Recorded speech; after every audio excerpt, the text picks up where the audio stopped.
Is Dylan Larkin training camp bound? What will that be like for the Red Wings captain? And we preview Emmitt Finnie and Jacob Bernard-Docker's seasons.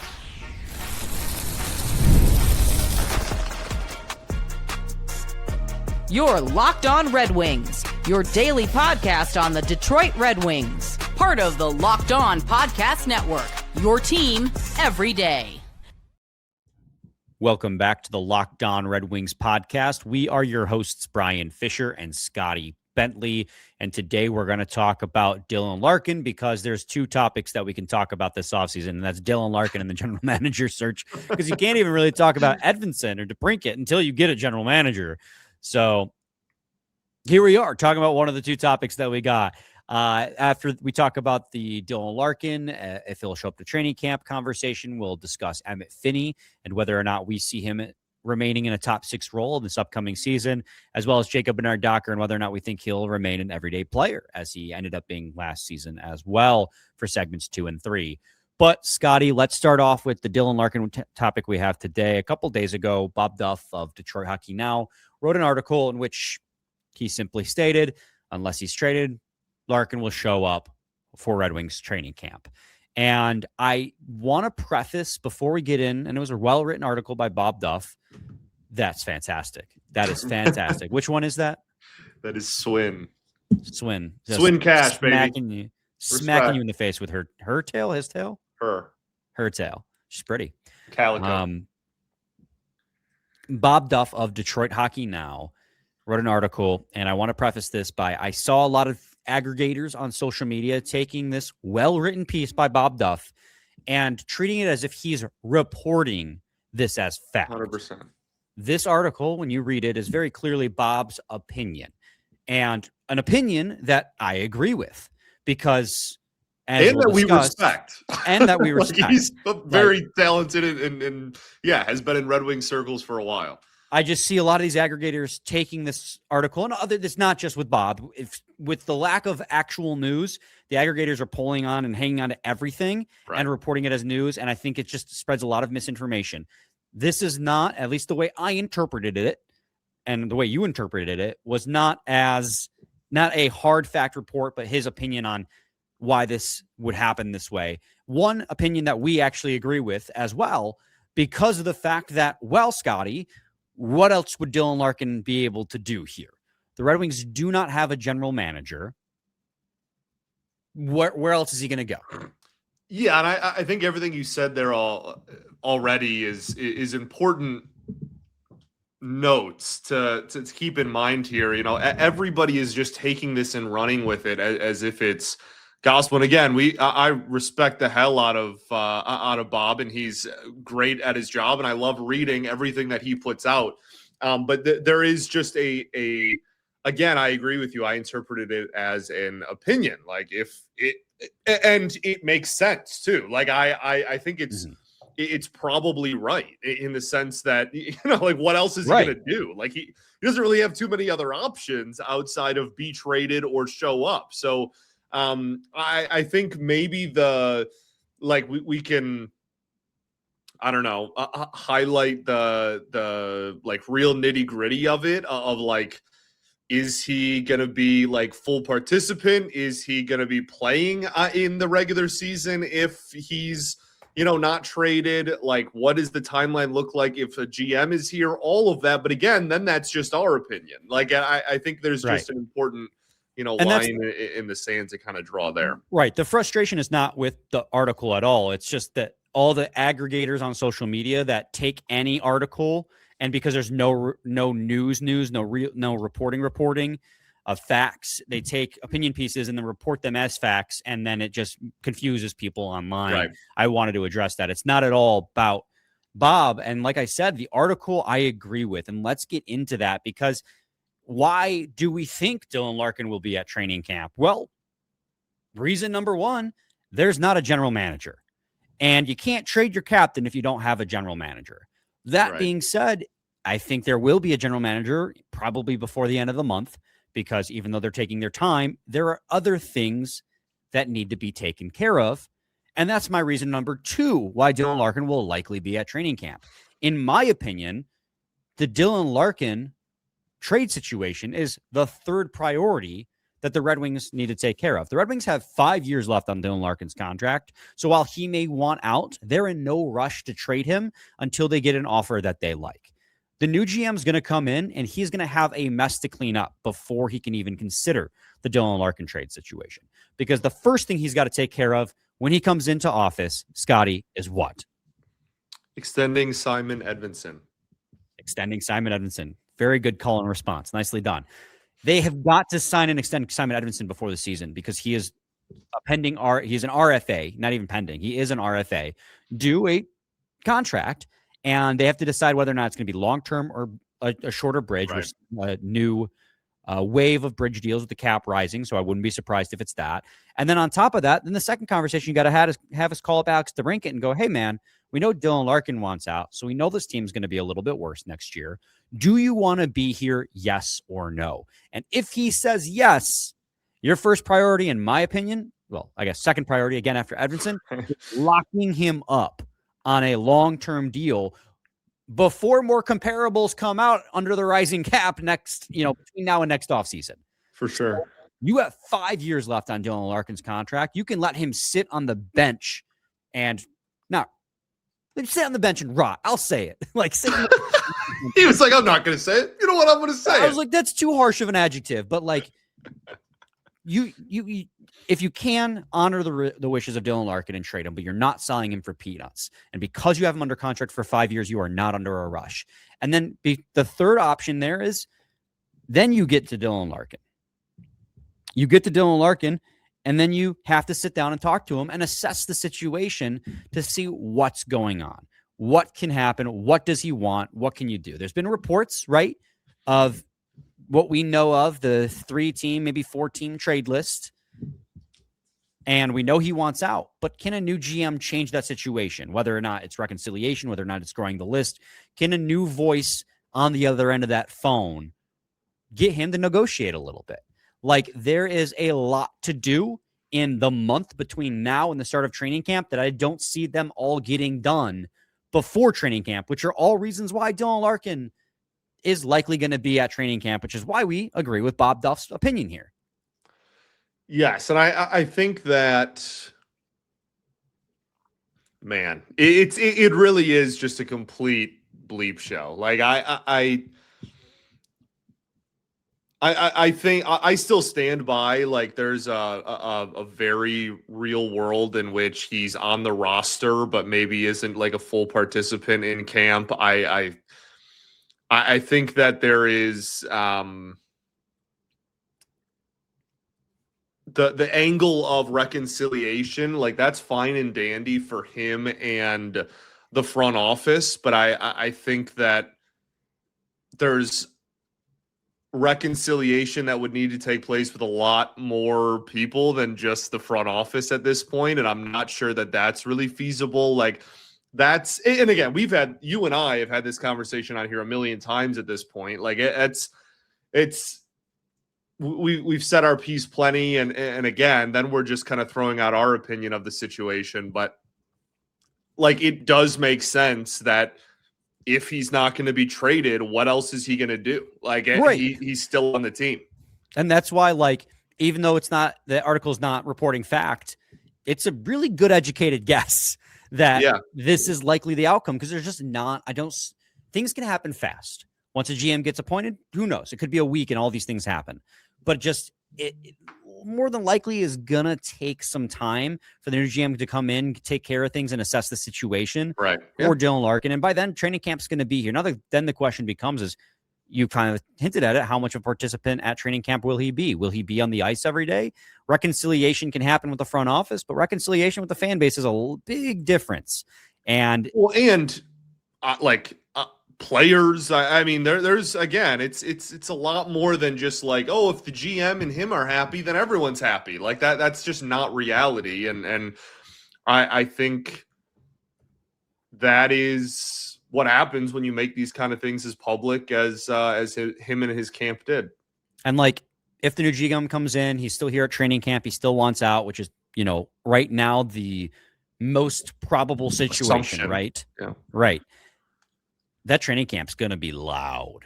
There's going to be a lot of media. Because you know where this training camp's at this year, Scotty? Oh, right. I forgot about that. It's the Belfour Center in the basement of LCA. It's going to be in Detroit rather than in Traverse City. And Detroit fans traveled well to Traverse City regardless, but it's at the heart. So if he's at training camp, which he'll likely report, then, and you know, even though I understand to an extent, Dylan Larkin's is he going to have the C on his jersey still?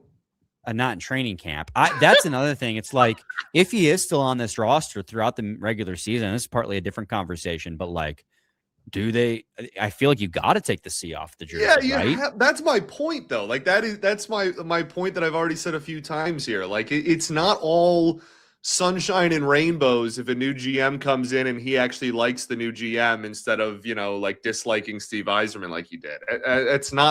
It's very far from that simple. It's the cat is already out of the bag. Like the situation has already presented itself. Yeah, I'm really curious to training camp coming around. We're going to have a lot to talk about here. That's for sure. It feels like we've simultaneously had a lot to talk about this summer and nothing to talk about within that lot of talking about, right? Like it's Larkin got requested a trade, Yzerman's out, and then a whole lot of nothing and just talking about like opinions.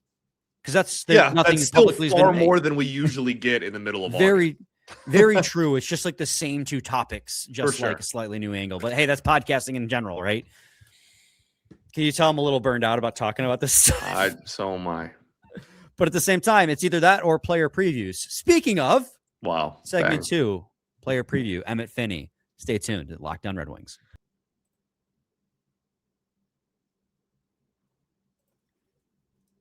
Baseball fans, if you think you know who's hitting a homer today, FanDuel is giving you a free chance to call your shot with daily dingers. It's easy to play. Just make your free pick for who you think will hit a home run this game. If you're right, you'll receive a profit boost to use on your next bet for a chance at extra winnings.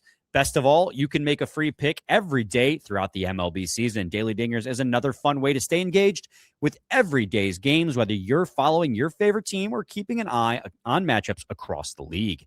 Every game has someone capable of going deep.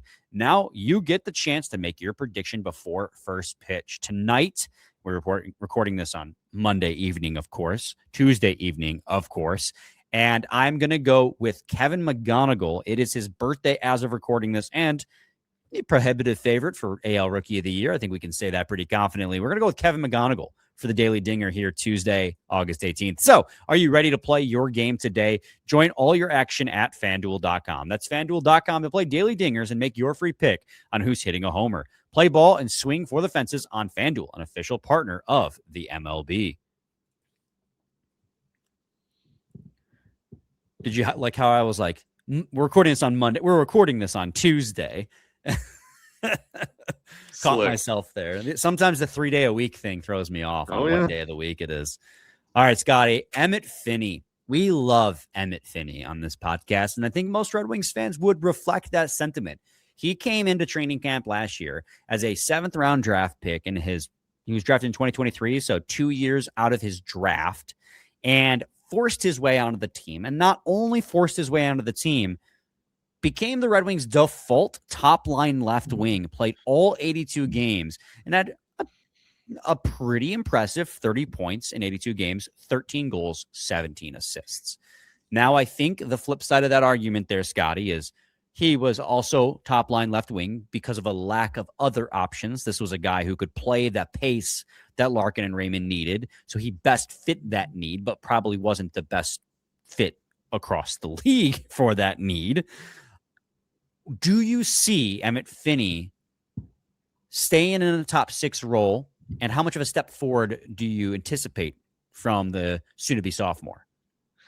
Yeah, it's interesting. I think in a perfect world, the Wings can put him on the 3rd line this year. I think that would be very good for not only the Wings in terms of like their depth and what their lineup is looking like on any given night, but I also think that like for his development, cat hair in my mouth. There you go. For his development, it's something that I think would be beneficial for him to not.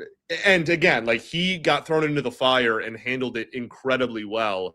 But I think maybe a year where he can take a step back and not be thrown into the fire would also probably advance his development. I think also long term, not to put a ceiling on what Finnie can do as a player, because he's clearly made an entire pro career up to this point out of proving people wrong. But I think long term, you're probably looking at a middle six wing as well. So if he can develop more in that role, be kind of the gritty, fast-paced guy that's not afraid to go into corners, et cetera, then that would be beneficial. But obviously the Wings are comfortable with him playing anywhere up and down the lineup card. And with the amount that the Wings have lost this summer, it is certainly a very real possibility that he's just right back kind of in a similar role again. And I don't think that's a bad thing. It's just, if again, perfect world, I think he's probably lower in the lineup card. But like, clearly, looking at the Red Wings right now, we are not in a perfect world for Detroit Red Wings hockey. So he is going to he's going to play wherever seems fit, and I would imagine it's a relatively similar season, to be honest. I wouldn't anticipate too terribly much more, but maybe a small step up. Yeah, and I think for me, I don't see him as this year's top line left wing. I see Alex DeBrincat as this year's top line left wing. Now that Patrick Kane's gone, they're going to reunite him and Raymond on the top line. Playmaker with shooter. It just makes a lot of sense. Doesn't mean it'll happen, but like, logically, you can see why that would be a natural fit. So I can see him on the second line left wing, but I could also see Michael brandsegg-nygard getting that opportunity, right? Like, that's a guy you drafted to play in a top 6 shooting role. And so you would hope as a first round draft pick, he could develop and take that spot, especially on a relatively thin forward roster. So that leaves him probably, like you said, on the third line wing. And that is not an insult to Emmitt Finnie at all. Like, we know he was playing above his pay grade last year, and he did a great job doing so. But long term, we don't project him personally as a top line, really even more of a middle 6 wing than a top 6 wing in general. Yeah. And I think that's perfectly fine for a guy that was taken in the 7th round 2 years ago. It's a massive win for everybody involved, including him. Yeah. And speaking of wins, I also really agree with you that I could totally foresee him in his point production remaining around the same and being a step up, or a slight step up, rather, a couple more points. And I want to say that if he can do 30 to 35 points, but playing lower in the lineup, that is a massive win, because he's playing with less talented teammates. If he can replicate that production with less minutes against with less productive teammates, albeit if he's on the third line, he's likely playing easier minutes as well in terms of quality of competition. If he can replicate that production lower in the lineup, then that is a win too. Emmitt Finnie's a player that I'm really excited for, because he's shown flashes of skill. He's shown flashes of having a nice shot, and his compete and pace are NHL caliber. For sure. But I'm stopping short of overshooting expectations and thinking that every prospect's going to be, a top line player one day. I think I've gone through enough of that in my life where I've finally evolved as a person and trying to see the possibility of not every prospect ever taken being a superstar. Emmitt Finnie being an everyday NHL player as a 7th round pick in general is a massive win. For sure. And if he can replicate that production this season, that's going to be a massive win too. I love Emmitt Finnie, love his hustle. He's going to be a fan favorite, but that's just kind of where, with you, where I see him. Yeah, absolutely. Special teams, he was on power play a lot last year, averaged a minute 20 a game. Do you think he'll still get power play time? Yeah, I do, especially with, again, I mean, there's a chance they lose their 2 best power play, people. I guess maybe DeBrincat's still here, but like 2 of their 3 best power play personnel. So I think certainly he's going to still get some opportunities there. I also think long term, maybe not in the immediate, but like, it wouldn't shock me if at some point, with again, the pace and kind of hustle and physicality that he can play with, if they give him a look at PK. I don't know, a little more consistently. But the big question is, and this is one I see a lot in the comments. People bring it up. Emmitt Finnie at center. Do you see that as a possibility? In a bottom 6 role, I think there's a possibility that he gets a look there. Am I going to anticipate him being a career, like a lifelong center from here on out? No, but like I mean, if the Wings are going to be bad this year anyway, they're probably going to be patchworking the season together as is, and it wouldn't shock me at all if he got a look there. No, I think he is your prototypical center in a pinch. Like, sure. Yeah. When injuries happen, yeah, sure, they'll give him a look. But I know he held his own fairly well when they needed him to play center this last year. But that does not correlate to me to him being a center for the rest of his career. Because let's remember, when he played center this year, that was the first time since juniors that he had played center. And even when he played juniors, they were not projecting him to be center in his career. Right. So I think it's like, hey, if you need a guy to step up during injury, sure, he can play a little bit of center here and there, but he is a winger through and through, in my opinion. Yeah, agreed. All right, Scotty, let's head to another break. When we return, we will talk about defenseman Jacob Bernard Docker.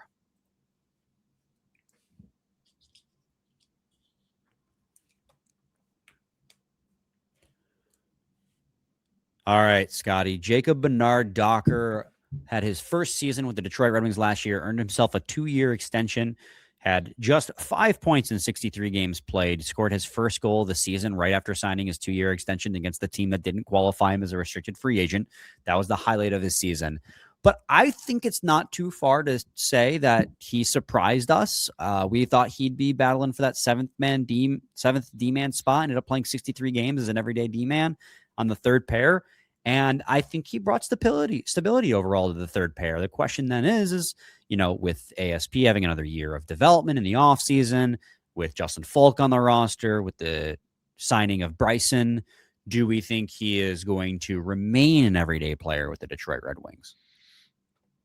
I would say today I would lean yes. Obviously, that's something that'll be kind of sifted through in training camp and preseason, but I would say yes right now. I think he's like in terms of what you can like expect from him. I mean, I would imagine a similar season. There's just a lot of bodies on the blue line right now, and it's a matter of finding out who's going to get playing time where. They weirdly have a lot of options on the blue line for a blue line that's not very good.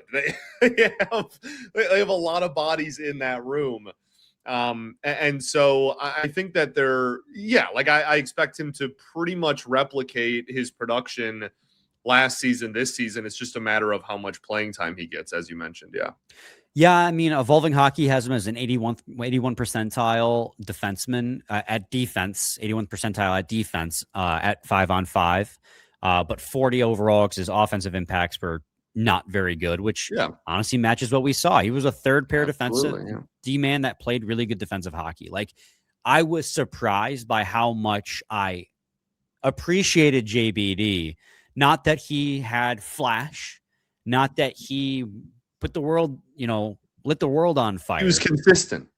Consistently was a solid third pair defenseman. And then after Albert Johansson began to get his groove, they had good chemistry. And they were, when the third pair was out there, I no longer was like, we are so screwed, which has not been a sentiment I can have. That's about as best of a sentiment as you can have about a third pair. For sure. That possible. And let's not forget, when the injury bug hit late in the season, he played a little bit of top pair with Moritz Seider, and he held his own. Again, playing with Moritz Seider helps, but he held his own pretty respectably. So as far as what to expect out of JBD next year, I think he's going to hold on to that third pair defenseman spot. I don't think he's going to go any higher than that outside of a pinch. I think he'll probably get some PK time, like penalty kill 2 level PK time. And he's going to keep being JBD. And I mean that in a complimentary fashion. I think he's going to continue to be a third pair defenseman that brings some stability to the back end. I agree. And I think there's certainly, if there is an injury or somebody misses time in the top 4, I think he's probably the first person to get a look at moving up in the lineup card. And that's deserved at this point.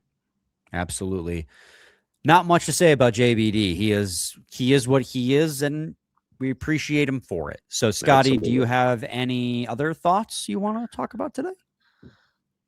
Open table? I don't think so, man.